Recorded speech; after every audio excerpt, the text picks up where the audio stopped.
seems that envy is my sin. Oh, what's in the box? What's in the fucking box? What's up, ladies and gentlemen, and welcome to another episode of What's in the Box. I am your host, DeathMetalHero, and with me is legend in the industry, Mr. Andy Smith and Dennis Turner. Wow. Hello, gentlemen. Thank you for coming to hang out with me tonight. How are you? We are Doing great. Wonderful. Glad. To Awesome. yeah. I actually got to meet both of these guys in person for the first time at Heroes Con. Yeah. And that was a hell of a good time. That's where I got this awesome shirt. You guys can all be jealous because Lilith is hot, and this shirt is super comfy. I actually wore this shirt this weekend at Ancient City Con on Sunday, cool. and was super comfy all day. So yeah. Very, very, very glad. I love Bud Root's stuff, so I'm really glad that you guys went ahead and did this shirt. This is a good call. It's a good call. It is. You know, I'm a big fan of merch anyway. So what?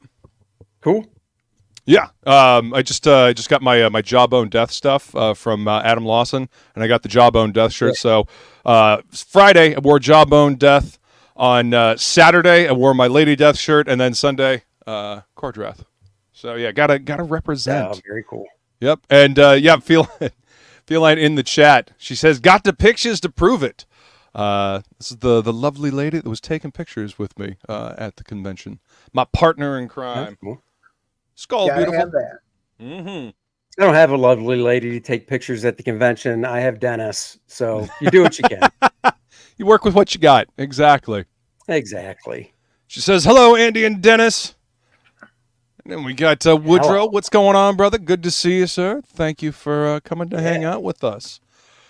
So the last time Andy was on the show, it was when you were promoting, I think, First Man. That was a long time ago. Wow. Yeah, that was a long time ago. Yep, we were doing. We did a new book, Who Dis? And Dennis has never been on the show before, so thank you guys for coming to hang out. This is awesome. Yeah. Yeah, Well, I mean, you kind of started doing the Andy and Dennis show after he did the first man campaign, right? Or were you guys doing that way back when?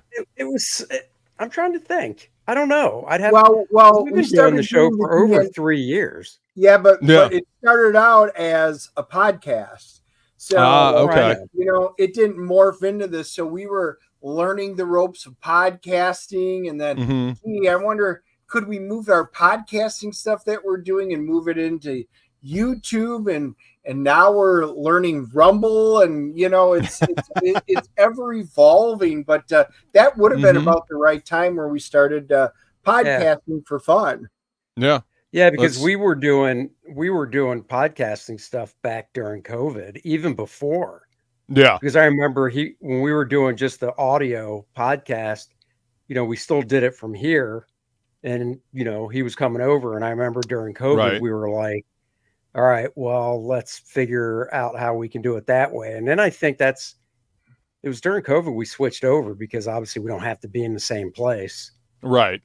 So yeah, that's the beauty of being able to do things like this. Who would have thought, 10, 15 years ago, we'd have like crystal clear video and being able to do like this chat type stuff from across the country, because I'm all the way down in Florida, and you guys, you're up in, you're in Georgia, right? You're near Fraga, aren't you? Nope. No? Charlotte, North Carolina. Charlotte. Right, Heroes Con. So Heroes Con was like right in your backyard. That is our backyard. Nice. Yeah. Okay. Yeah. Feline's son lives in Charlotte. We were actually staying with him. So it was great. Oh, cool. I actually really enjoyed Heroes Con. Had a lot of fun at that show. It was cool to to get a chance to meet everybody that was there. Yeah, it's a great Heroes show. is great. This next year, obviously, we'll be doing Heroes, and then we do Garden State the week right after. So then we head up to Jersey. Nice. Okay, I was about to ask if that was up in Jersey. Yeah, it's a lot of people go to that one too. I've seen the pictures. Yeah. It's been a while since I've been to Jersey. I used to live up in New Hampshire and used to drive through Jersey on the way back down to Florida. But it's been a while since I've actually stopped in the state. How was Garden State Con? Is it good? Oh yeah, it's fantastic. Nice. Yeah, it's really a fun con.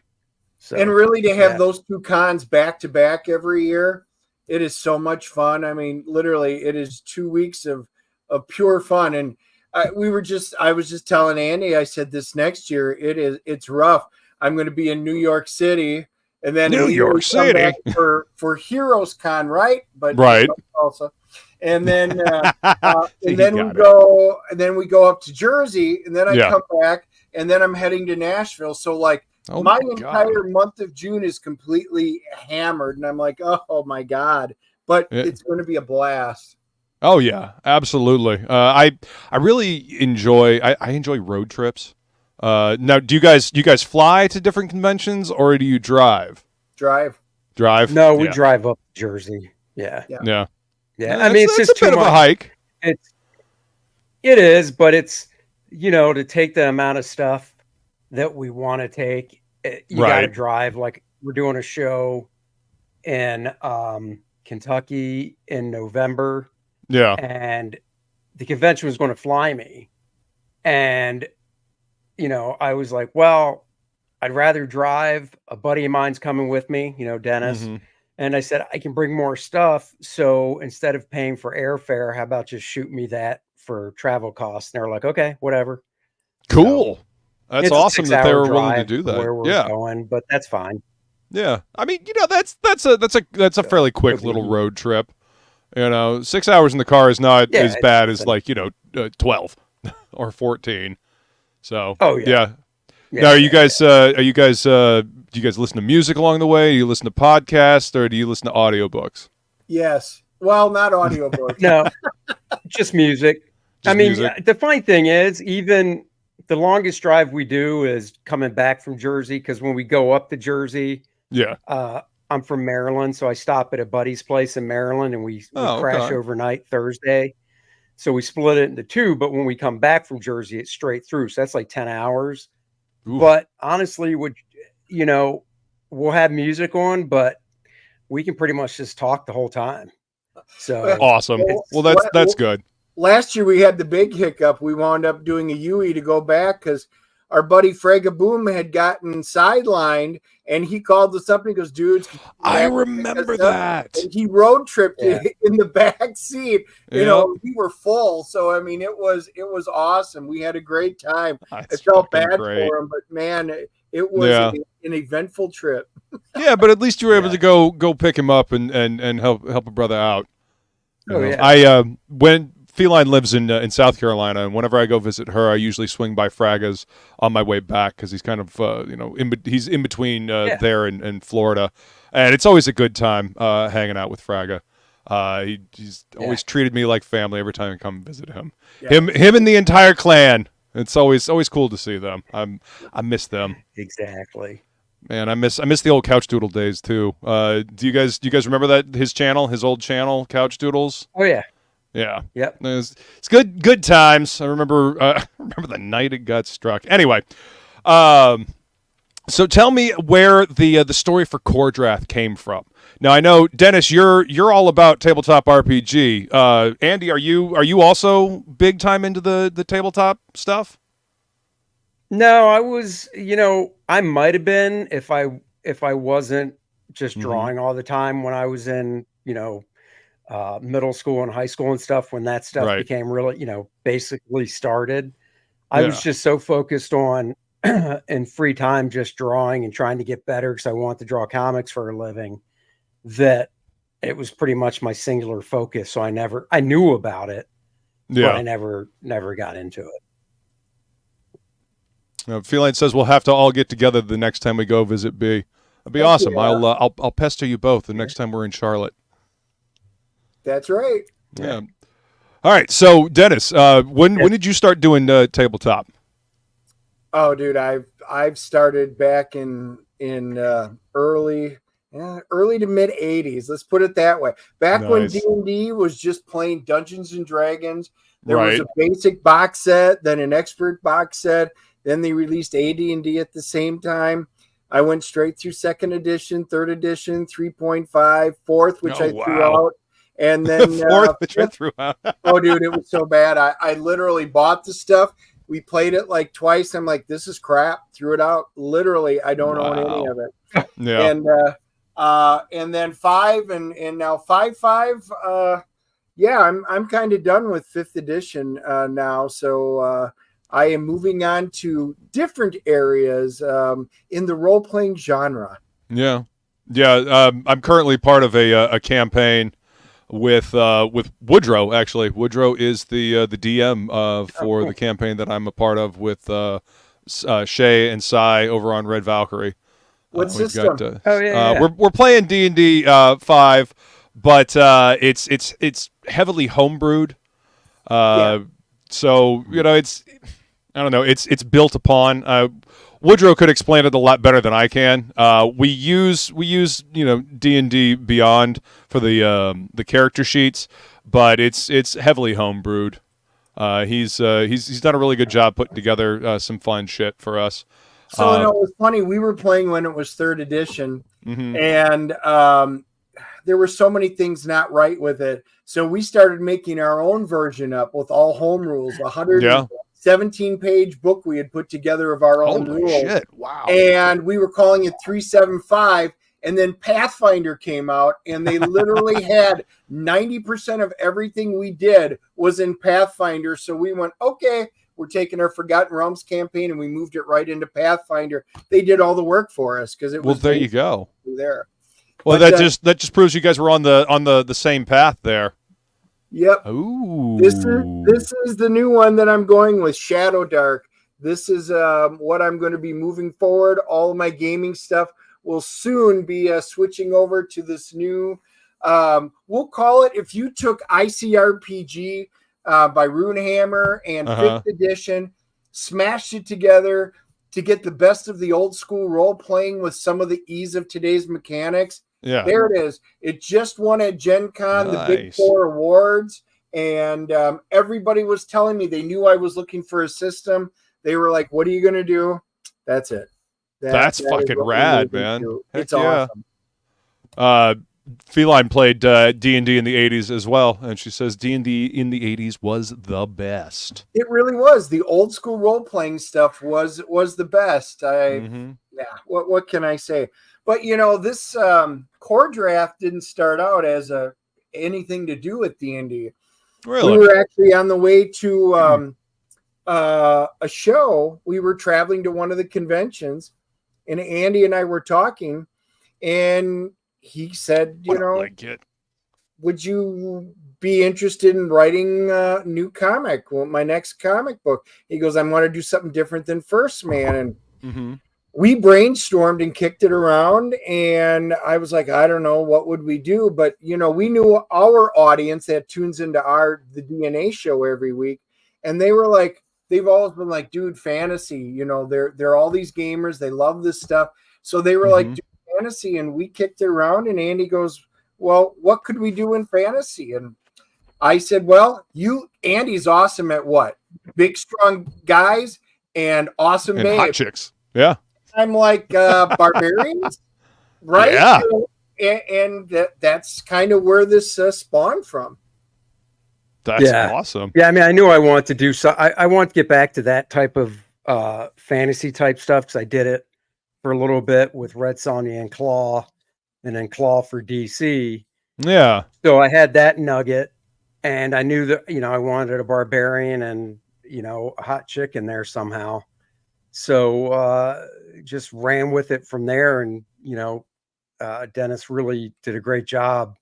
World building and creating the world of the Shattered Reach and where the tribes live and different tribes and stuff. That one I actually did buy, by the way. The Marvel Superheroes one, I actually bought because it was superheroes. Yeah. And I could relate to it more. And I did play that a little bit with a friend of mine, but still not a ton. But I still have it. I've got the That's box. awesome. I have my original box set and all the updates and the modules and everything on my shelf yet. That's fucking fantastic. I imagine those box sets are probably worth a pretty penny these days because they weren't around for very long.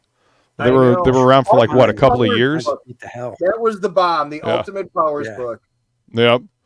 There was a system called Mutants and Masterminds that kind of tried to mimic that, and it was a lot of fun. I played it at the comic shop I worked at up in New Hampshire. But finding a game is always difficult. But yeah, I enjoyed Mutants and Masterminds. Always wanted to play more of that. Now, see, I didn't play Mutants and Masterminds, but I'm trying to think how long ago it was.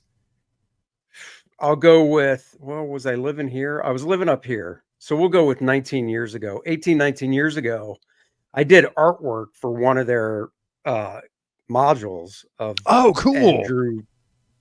I drew some of, I designed some characters for them. Right. The stuff was printed, in full color and stuff. Yeah. So I did do artwork for Mutants and Masterminds. So. That's fucking rad, man. I'm going to have to go see if I can find that then. Well, think about what that was I'll call it almost the golden age of the superhero role. There was Mutants and Masterminds. We started with first edition. Okay. It was competing with Silver Age Sentinels, which we also played. And there was the Marvel role-playing game and the DC, and each of them had their own unique advantages. And then there was GURPS. I mean, we always played GURPS, and then Villains and Vigilantes came out. So we tried all the superhero systems, and then we also got into all the Rift stuff. So, I mean, we were into, Rifts, and so you could bring in Robotech, which was my favorite, TMNT, the Rift books and stuff, and they was all cross-platform, but pretty crappy, but you still could. Interesting. Okay, I didn't realize that they would all mesh together. Yep. Woodrow is saying Aberrant was cool. Apparently, Aberrant was superheroes as well. I never played that one. Yeah, and I never got a chance to check out Villains and Vigilantes. I always heard that was fun, though. Yep. This is from, they all had their bonus and good stuff. Oh, wow. This is from 2002. So this is the cover. Oh, shit. Hang on, let me the bring back cover is my art. Yeah. Okay, so that's the cover. Oh, and then on the back is my art. Nice. Right there. And I only have one of these. I got to flip through it to find the other stuff. But when I find it out, unless maybe they have it say somewhere, I have no idea. That's cool, man. I didn't realize that you did that. That's. Yeah, there were some characters I did that they already had like a drawing of, so they just wanted a better drawing, I guess. But then there were some where it was just like, kind of just a real quick little written description, and I actually did the total design and everything. And then I also did spot art and at the same time in an issue of Dungeon magazine. Oh, so they had me do a riff on the famous Green Lantern cover. Oh, yeah. Cover. Yeah, with Speedy. Yeah, which I'm a huge nerd for Neil Adams and the Green Lantern stuff. So doing that was just freaking awesome. Because that's one really of my favorite covers of his. Yeah, that is a great recreation, man. Thank you. Yeah, that's a classic, classic cover now. That came out around the same time that Marvel did their drug issue, right? Where Harry was like, popping unnamed pills or whatever. Yeah, and, I think DC always kind of followed Marvel, as in let Marvel try it first. And if they don't get in trouble, we'll do it. Honestly, I think that's it. So there's two characters right there. Not the splash page, just the character drawings I did. Very cool. I did those two guys. Wow. And then a buddy. Oh, wait, here's a couple more. Now they just might be in order. So an Aquaman type guy. Oh, yeah. Who I did design. I think I designed the guy in the red. I'm not sure. I know I designed the Aquaman type guy. Wow. That's cool. I like the kind of seaweed looking cape. Sea King. I designed the alien, I think. Mm-hmm. I think the ladies were already designed. And the Batman type dude was already designed too. But you drew all those, right? You drew all those guys? Yeah, I drew them. They just sent me character designs. I think I designed the Archer, the Green Arrow type dude. Very cool. But no, I drew all these. Yeah. That's rad, man. It definitely looks like your stuff. So. And then, the simple design. I didn't design the black guy because I can't imagine I would design something so simple. I mean, he's just wearing tights, basically. I know. And the speedy type character. Yeah, I did. I did more than I thought. Let me just see one more. Nope, that's it. That's all the art I have in it. So that's still really cool, man. I did not even realize it all these years later. Yeah, they only sent me one of these. I should actually look it up, see if I could find one that's not too expensive. Right. That way, at least you have another one. Yeah.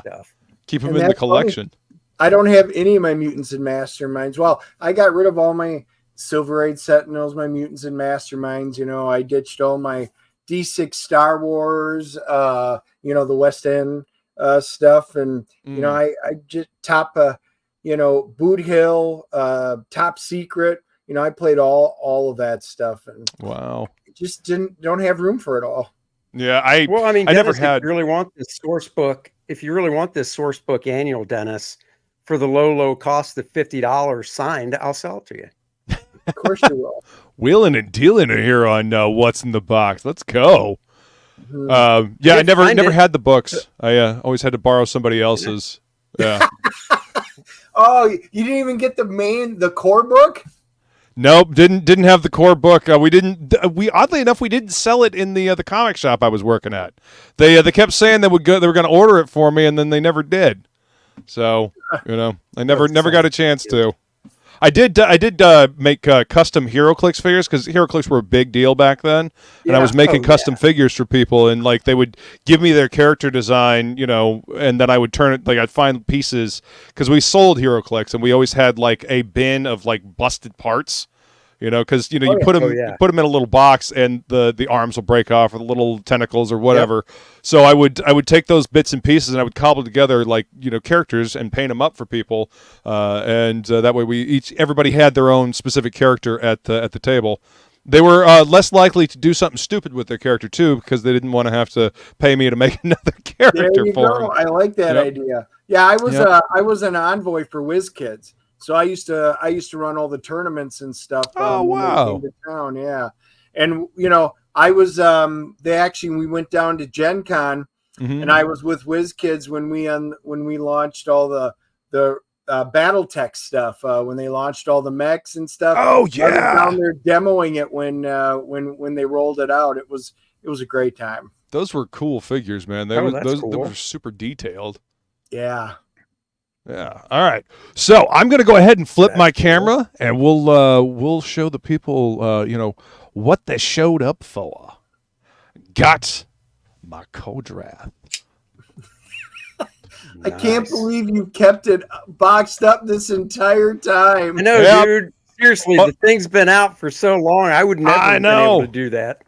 I know. Well, listen, I just recently opened my my Kozor from the Barton Brothers, and I got that a year and a half ago. Oh my god! Yeah, well, I've been. I know when I got mine. Yep. So I've been waiting because version of that. I like to I'd like to do this show and have people come on and talk about the project.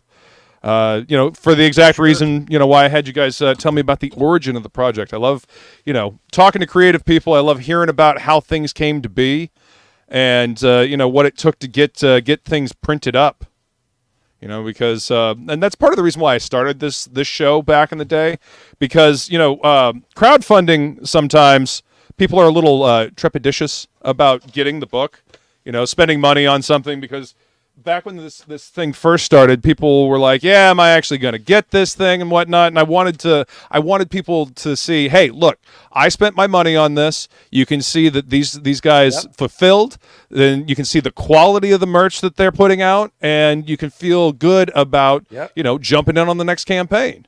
That's right. Look at that. Even a letter thanking me. That's awesome. Of course. And then you got us here thanking you in person. Yeah, which is even better. Oh, so good. All right, look at that. Bud does such good work. Yep. Yeah, he does. Man, that's beautiful. Heck yeah. All right, so let me set all this up for everybody so everybody can see everything. So obviously we got the book here, The Reckoning, which I'm super excited to look at and read now that I've got it. Got some cards back here. You know, it's funny now that I see what you got. You know, it was so funny when we were fulfilling because we would have them like A4s, D3s, O12s, you know, because everybody, there's so many variants of what people would order. Which cover or covers did they get? Right. They got a module, if they got Intrepid, if they got the artist edition, whatever. And, you know, it was so funny. We almost had these names down pat. Oh, yeah. And Feline's actually got the links for the most recent books that these gentlemen have going on right now on Indiegogo. Thank you, baby. I appreciate you dropping them links. Partner in crime always got my back. Yeah, that's awesome. All right. All right. I don't even know where to start. All right. Tell me about Intrepid. What is Intrepid? This little ash can looking thing here. Oh, Intrepid was the character. So Bart Sears owns the character. Okay. And back when we did Ominous Press in the 90s, unfortunately, the company didn't last that long. And I drew this 8-page story and it never saw print. So we did Ominous Press again a few years back and ran it. We got it recolored. I actually went through and touched up some of the art because, I mean, the art was, that was 94 and this was 2016. So the art was, 25 years old or so. Oof. So, or 22 years old, whatever. So I said, hey, can I make an ash can out of it? And he's like, yeah, go ahead. That's awesome. I'm excited to read that. I mean, I want people to see work I did and, Right. Well, I mean, that's got the widest audience is doing that. Right. I'm being defied by the bag. Why do you do this to me? There we go. I win. Yeah, why'd you do that to him? These are great. Look at this. And I just want to point out on the back of each one of these, it's a character sheet. That's right. Yeah, that's right. Now, what system are these? 5e compatible. 5e compatible. All right, so you could plunk these into your 5e game if you guys are playing. Yep, and it's funny. I have talked to so many people now that have picked it up, and we just assume that a lot of people, it's the current system, they play 5e, but they're like, dude, I converted this into AD&D. I talked to some second edition, some third edition people, and I was like, yeah, they all took just a few minutes, converted them into their existing system and used them. That's fantastic. It's cool to hear that people are excited about the characters to do that. Oh yeah. Love the design work on the character sheets as well. Thank you. Yeah. Yeah. Yeah, we were great. They turned out really well with the colors to match the characters, and a lot of thought went into those suckers. It looks like it. Gonna have to look into them more deeply after the show. And then there's the main character, Mr. Kor-Drath himself. That's right. Got what looks like a frosty mug of ale there. Hell yeah. Those are fucking rad. All right, and we'll put that one up there. And the module. So you guys actually made your own adventure module for D&D 5e. Yep. It is fucking cool. Mayhem in the Myrmidor Mountains. For those of you that are old like me, I grew up playing. I've got modules from the late 70s, early 80s, and I wanted it to be just like the modules we grew up with. The old school maps on the outside that's separated from the guts on the interior, and the guts on the interior. I had them designed just like the modules back from the 70s and 80s. Yeah, I love it. when I worked at the local comic shop here in town, we had somebody come in with their old, either first edition or second edition D&D, and we didn't actually take it in because we didn't sell that kind of stuff, but I got a chance to look through it, and it was so cool to see how it, just the setup for the old stuff back in the day, the black and white drawings, and the excitement you could tell was just dripping off of the old books. They were super excited about what they were creating. Yeah. Yep. Yeah, I mean, Cool. it was really fun to see that finished with that. It's like I said, I didn't play it back then, but I remember the stuff. Right. I bought some of them. I don't have them anymore, but back then I bought some just because of the artwork. So yeah. And it was so cool, the girl that we had format it, because I can write the story, I can do all the stat blocks, I did all of it. But in order to format it into there, the lady we had do it, I sent her some of my old ones, like some of the old B modules and stuff like that. And I'm like, Yeah. I kind of want them to look like this. And she goes, my son and husband saw me looking at this, and they both freaked. They play D&D, and they're like, oh my God, this is so cool. So her whole family was freaking out because she got to format this and put all the artwork in that Andy had done and stuff like that. Heck yeah. Get it to look exactly how we wanted it. And her husband's like, I'm going to make sure this looks identical to it. And it turned out perfect. It did. Yeah, I love the stats for the creatures. Dockworm. My GM here says I have those stats. I was eventually going to use it on my party. Study well, Luke. Oh shit. Yeah, it must be. Feline says so cool. Well, the funny thing is the Darkworm. This was funny. That wasn't one that I originally had created. Bud drew the Darkworm on the cover of the. You got the black and white version. He drew the Darkworm in the original cover, and I was like, "Oh, Bud," and he goes, "Oh yeah, it does this and this and this." Because when Bud draws, he doesn't just draw an animal or a creature. Right. He goes through the process. What does this creature do? His tentacle lights up and stuff. So I'm like, dude, I need permission because I'm going to turn this into a D&D creature and we're going to use it in the module. He goes, oh my God, that would be awesome. That is how the Darkworm came into being, because Bud created it for the cover. So I had to turn it into an actual usable monster. That's fucking awesome. Yep. I love that. It's always fun to see how things come together like that. Just something offhanded, put onto a cover because, hey, this will be cool, this will look cool, and well, shit, we need to add that to the lore. We need to add that to the module. Have you guys played this module yet? Have you guys gotten a group together and played the module?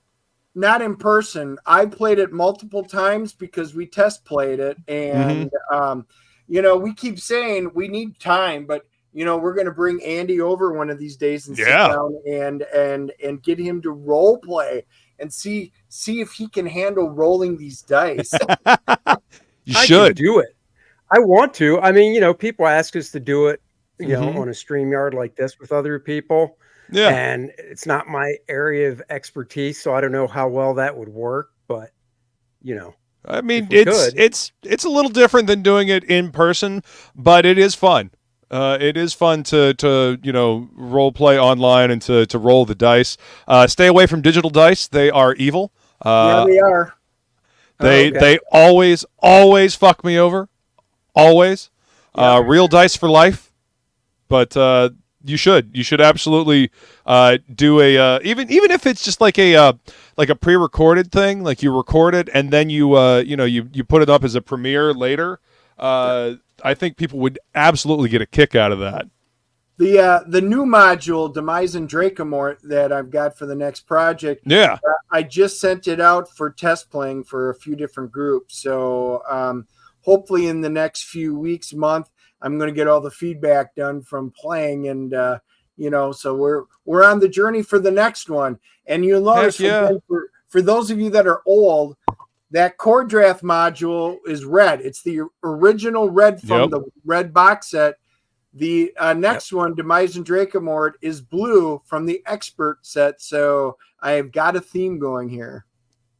As you can tell, created by a tabletop nerd to make sure that it's got that primo level of authentic. And then that is rad. Bart Sears to do the cover, you can't ask for more. Right? That's right. Bart and Dan Lawless. Yep. Right? Shit, yeah, man. I mean, just the Dan Lawless colors on this this Lilith shirt. I mean, yeah. Oof. I mean, you can't go wrong with Budroot and Dan Lawless, man. Holy crap! I just want everybody to see how beautiful this cover is. Like, look at that. And the book feels great. In the new campaign, there's a line art edition of Bud's art for his Adryana cover, and there's an Adryana T-shirt as well. So, what I'm hearing is I have another T-shirt to get. Yeah, you do. And there's a poster featuring that cover and the new Adryana cover as well. So, heck yeah. Beautiful printing job on this. Man. Feels good. Well, I didn't do the printing, but I'll say Right. thank you for the printer. Well, yeah. I mean, you found the printer, and I'll take the credit. Yeah. Well, not only that, but trying to figure out the card stock and the paper stock. What type of layouts, and how glossy do you want it to be, and we didn't just make an educated guess. We got samples and stuff, and we put it down, and dude, it turned out great. Yeah, this is beautiful, man. This is absolutely beautiful and brutal. Heck yeah, love me a nice brutal comic book. And I caught something on the next page that I'm not going to show for fear of YouTube being persnickety. Yeah, you might want to say that. Yeah. Man, this is cool. I like this, man. I'm currently working on a dark fantasy book myself, so I love the fact that fantasy type stuff. I don't know. It seems to be making like a resurgence. There's a hunger for good fantasy content. So I think you made the right choice. Doing this. Yeah, it's fun to it's fun to draw. It's fun to work on. I enjoy doing it. I know he likes writing it, so it's hard to believe it's out, to be honest. I mean, it was a year ago. I was still working on it. Right. I mean, I was at the tail end of it, but I was still finishing it up, and now I'm more than halfway through the second one. So heck yeah, man. I know, it's almost surreal. I mean, it feels like we haven't stopped. Well, I mean, a body in motion stays in motion, right? That's right. Yeah. So how many volumes? Oh man, that's fucking badass. Oh, what were we gonna say, Andy? Big the first story arc, I guess you could say. I mean, each book is self-contained, self-contained chapter, you could call it. But the first overall is 4. So four volumes like this. Yeah. Heck roughly. yeah. Nice. So this is you guys are telling an epic then. You got a fair good bit of story to tell. There is a lot to it. I've got I've got it laid out where it wants to go, and everything's fluid, but man, I was trying to do it in 3, and it's just not feasible. Not without cutting too many corners. Yeah, see, that's the thing. You gotta let the story breathe. You gotta let the story, have. If you cut too much out, then you risk ruining the pacing. And if the pacing is off, then the story feels stilted, and you don't want to do that to your story. You don't want to do that to your readers. You want to give them a fun story that they can sink their teeth into. Right. Because when we read these things, we're going on an adventure with these characters, and I like long adventures. I mean, I listen to audiobooks a lot. Currently listening to the sequel series to the Mageborn book series, and it's sword and sorcery, fantasy, wizards, archmages, that kind of thing, and I love I love going on these adventures with these characters. You get invested in them, so I like it when there's plenty of story to get invested in. Well, I mean, to give you an example, one of my favorite series it's the Crystal Shard, Streams of Silver, the old Forgotten Realms that introduced Drizzt and the whole game together. I love that trilogy, Halfling's Gem. That is just great stuff. They put them out in comic book form, and they literally gutted so much of the story. I picked them up, and I was like, oh, wow. Yeah, I don't need to buy these anymore because they gut too much out. I don't want to gut anything that's important to the story or the world building process. That's the thing.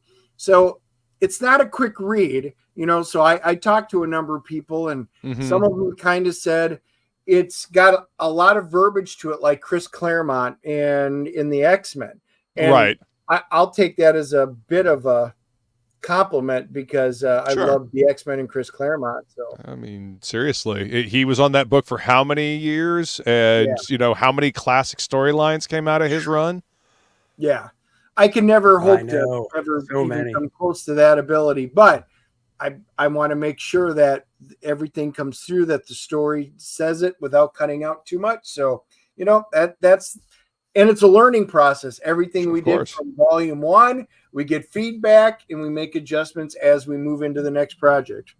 Absolutely. Honestly, I think that's one of the beautiful things about this indie scene that we've got. We've got a direct connection with the consumers, the customers. A direct connection with the audience. You can get that feedback automatically. I mean, they can talk to you through a live stream, like what we're doing right now, and you can immediately incorporate that. Obviously we had conventions and people will come up and talk to you at conventions and whatnot. But, this is, I don't know, it feels like this is a bit more of a long form thing. Cause sometimes when you're at conventions, there's other people waiting in line. You can't, sit down and have a conversation like we're having now, unless you go hang out after the con. Right. So being able to get that feedback directly from the customer, I think is invaluable for any creative. So that's awesome. I am looking forward to diving into this story and seeing where you guys take it. Yep. And we'd love to hear your feedback and thoughts too whenever you're done. Absolutely will. Feline's dropping the link for our boy Frog G. I'm sure you guys have heard of the mighty frog, the link slinger extraordinaire. He actually does. I have, yeah. He does dice. He does resin dice. He actually made me a set of dice as well, and they're awesome. So if anybody's looking for dice, hit up Frog G on the Twix. And Woodrow says that's the beauty of co-creation. The creative spark can feed off of each other. Exactly. I mean, that's one of my favorite things about playing a tabletop game, actually. Is you're kind of co-creating the story all together. The DM's kind of got an idea of where things are going, and he has things that he would like to happen, and scenarios that he's going to introduce to the characters. But the world itself, like the story that's being told, is kind of co-created with everybody that's playing. That's one of my favorite parts about it, anyway. Yep. And I guess that's kind of the interesting part. This Kor-Drath did not start out with any role-playing stuff in it. It was just a high fantasy story that we had I wrote, and Andy and I kind of bounced stuff off, and he, I sent him ideas of the characters, like full character sheets. Like for each character, I do 100 questions, so I know. Oh wow! Okay. Backgrounds, I know their family history, lineage, because I world build out everything. And then Andy took the information that I put in words and created out all these awesome characters. And we read through it, and we adjusted the script a number of times, but the ending was the big one that Andy and I we had a difference of opinions on it. Let's just say for a while. Oh. And then I'm like, dude, I think this would be a really cool ending. And then that's what led us into the role-playing avenue. And I was like, oh, okay, we've got this. And he goes, dude, we could do this and that. He goes, can you make a map? I'm like, because, dude, I still have. Here, I'll show it to you. I got to pull it off the wall. I got to say, I love stuff like this too. Like getting a map, especially for like a fantasy story. Yes. I think this is fucking cool shit, man. Well, here's the original map from probably about 99. Oh, wow. This is the original map of the Shattered Reach. Back when I had a different name for it up front. This is what I originally created. And yeah. So how do we get that into that map? And I'm like, well, I'm going to learn how to do digital maps. So I went and learned how to do that. It turned out great. So you've kind of had these characters kicking around in your head for a while, then, huh? Not characters, world. Oh, so, just the world. Okay. I actually had created the Shattered Reach originally. We were going to run D&D in the world, one of the worlds that I was creating. Okay. And this is where I had started going with this. And my gaming group, we're huge Forgotten Realm fans. So nice. We kept saying, well, why don't we do this? Yeah, I think I'd rather stick with the Forgotten Realms. We always did. So my world just sat there, never tapped for anything. And then we were talking and I was like, well, instead of just making up a new world, dude, I've got this whole world that's already kind of out there. Mm-hmm. Let's use it and create characters. And that's what we did. Right on. And Andy, when you get like, you know, the backstory and the world building, does that make it easier to come up with like character designs for the book? Like you take everything that Dennis has given you and you're just like, oh, just the ideas for the characters just kind of spring to mind, or does it make it a little more difficult?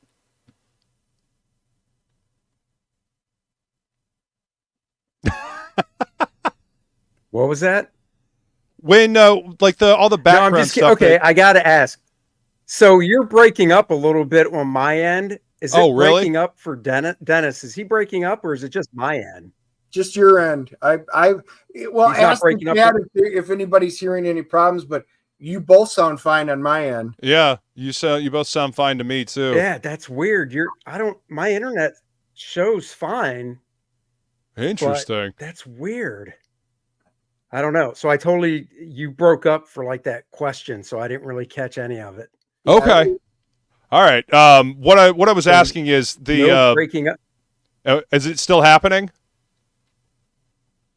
Can you hear me? Yeah, Andy, Dennis. can you hear me? It's weird because you're breaking up, but Dennis isn't. So Dennis, if the question is for me, yeah. So what is it?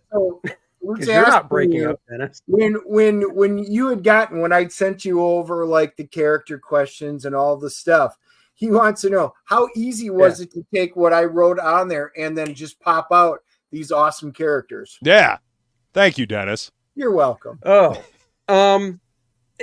thank you. No, seriously, I don't understand what's going on because that's why it's weird because Dennis has not broken up at all, but for some reason that you are, I don't know. But I blame Florida. Kor-Drath was the hardest one to come up with, and I think it's just the pressure I probably put on myself.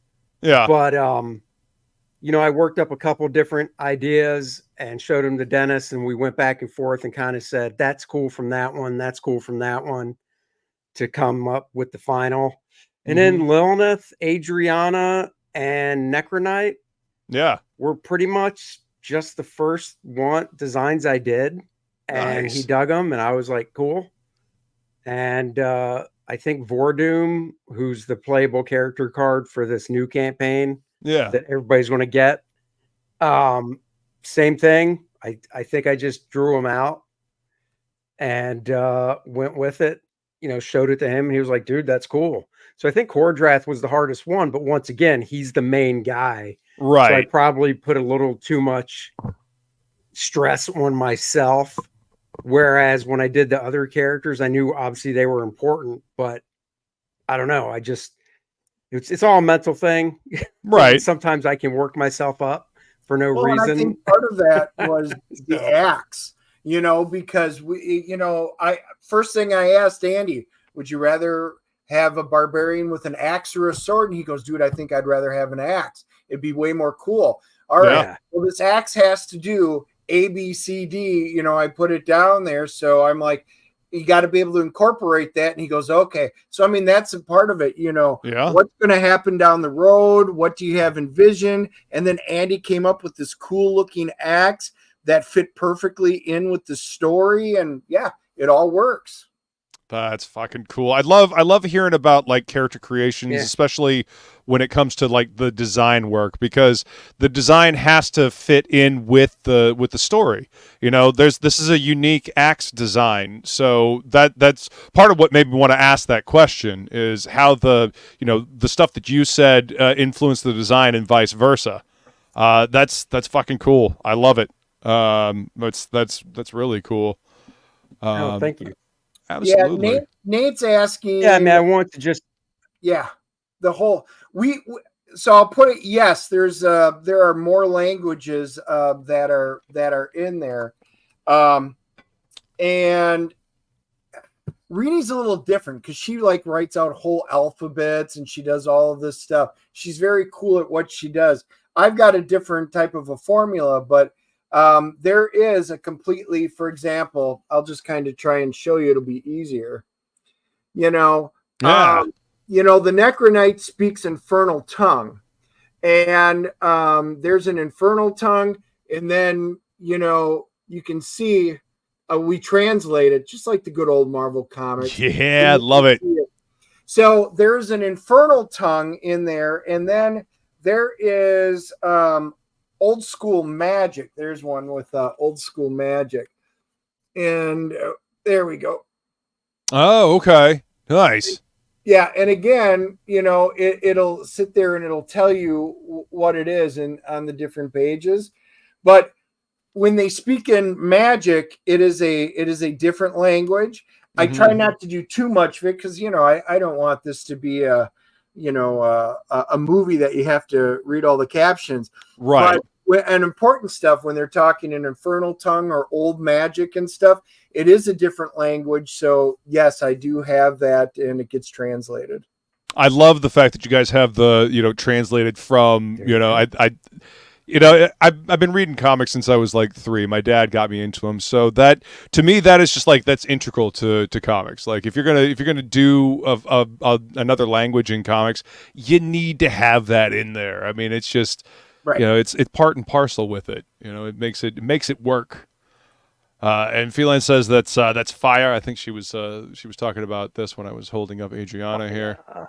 Yeah, fire. Nate says yours is masculine. Got it. Sure, why not? Infernal tongue. So Feline has graciously dropped the links for these new campaigns. You guys should go check these out because as you can see, this is badass. Look at this. If you're into swords and sorcery, fantasy, hot demon succubus chicks, and badass barbarians, and you want a module that you can add to your D&D 5e campaign and character sheets, go That's back right. the new book. It's a totally different story, so you can. Yep. The module stories are completely different than the comics, so they go hand in cool. hand. And you learn, for example, get introduced or at least mention another tribe that isn't even mentioned in the comics. It's in the module, and it's all about world building. So even if you're not a D&D player, people bought the module just so that they could understand the world better. Heck yeah! Do you think you'll ever do a comic like a little floppy or something like that based on the modules that you put out? Well, that'd be a ways out because we got a lot of projects to finish before that. Yeah. Makes sense. I mean, but this gives people something. It's a nice little addition. Always got to ask the question though. You never know. You never know. Yeah. All All right. Well, we're coming up on an hour here. I know you guys got other things to do, and I want to thank you both for coming to hang out while I open this. I am super stoked to jump into this read it. Absolutely. And look forward to seeing what happens in the next one. And, drop me a ping. Yeah, drop me a DM. Let me know what you thought and stuff. I'm so glad you finally got to open it after probably 9 months. Yeah. So. Hey, at least it's not a year and a half. So that was my question when you said, I want to open it. I'm like, you mean you're going to close it back up and pretend to open it? And no, I'm going to open it. I'm like, if I let a comic book that I got in the mail sit a week, I'm probably going to go crazy. So for you to let, I just couldn't do it. I don't know how you have that kind of control. Well, it didn't hurt that I was moving, so they all got packed up and put away, so they were out of sight, out of mind for a little while. So that helped. But yeah, I am on a mission to open up all of the books that I have gotten in the mail, and I've been doing pretty good at it. I've got a few more, and I've got a few more that I'm waiting to hear from people about. But yeah, I am on a mission to open them all because I want to read them. So cool. Yeah, dude. Well, thank you guys so much for coming to hang out, and I appreciate it. And chat, you guys are fantastic, and we'll see you next time. Yep. Later. Live long.